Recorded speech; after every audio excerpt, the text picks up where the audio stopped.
అందరికీ నమస్కారం. తర్వాత ముఖ్యంగా మన తెలుగుదేశం పార్టీ ఆవిర్భవించినప్పటి నుంచి కూడా ఎన్నడూ కూడా కడపలో మహానాడు జరగలేదు.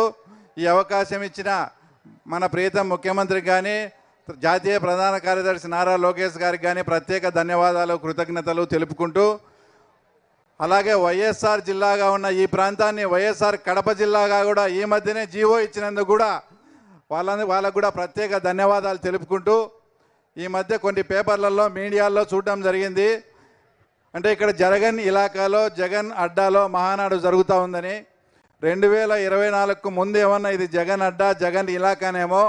2024 సార్వత్రిక ఎన్నికల తర్వాత ఇక్కడ ఉమ్మడి కడప జిల్లాలో 10 సీట్లకు 7 సీట్లు గెలుచుకున్న తర్వాత ఇంకా ఎక్కడ జగన్ అడ్డా ఉంది, ఇంకా ఎక్కడ తర్వాత జగన్ ఇలాకా ఇది ఏం తమ్ముళ్ళు, ఏ అడ్డా ఇది? చంద్రబాబు గారి అడ్డా బిడ్డ, అవునా కాదా?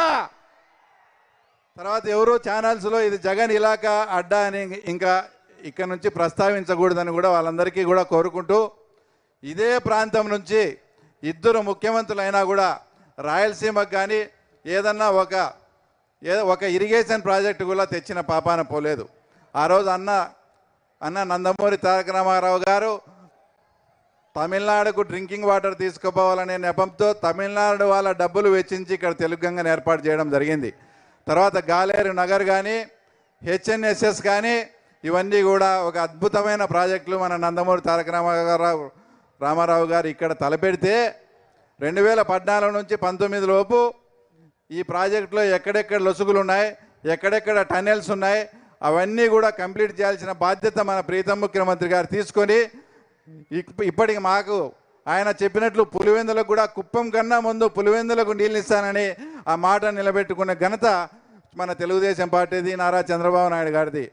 అలాగే ఇదంతా మా పులివెందుల ప్రాంతం అంతా హార్టికల్చర్ హబ్గా కూడా ఈరోజు తయారై పులివెందుల వాళ్ళు ఈరోజు అరటిని ఢిల్లీ దుబాయ్కి ఎగుమతి చేస్తున్నారంటే మన ప్రీతం ముఖ్యమంత్రి నారా చంద్రబాబు నాయుడు గారు ప్రవేశపెట్టిన సూక్ష్మ సేద్యం కావచ్చు, తర్వాత డ్రిప్ ఇరిగేషన్ కావచ్చు. తర్వాత ఇద్దరు మా పులివెందుల ప్రాంతానికి చెందిన వాళ్ళు ఇద్దరు ముఖ్యమంత్రులుగా ఉండి కూడా లాస్ట్ సమ్మర్లో పులివెందుల ప్రాంతవాసులు డ్రింకింగ్ వాటర్ కూడా చాలా ఇబ్బంది పడినారంటే వాళ్ళ పరిపాలన ఏ రకంగా సాగిందో ఒక్కసారి మీరు కూడా అర్థం చేసుకోవాలా. మన కూటమి ప్రభుత్వం వచ్చిన తర్వాత జలజీవనాల ద్వారా పిలిపించి అమృతాలను కూడా పిలిపించి జలజీవన్ను అమృత్ను కూడా అనుసంధానం చేసి తర్వాత పులివెందులకు మున్సిపాలిటీకి నీళ్ళు ఇచ్చిన ఘనత తర్వాత మన ముఖ్యమంత్రి చంద్రబాబు నాయుడు గారిది.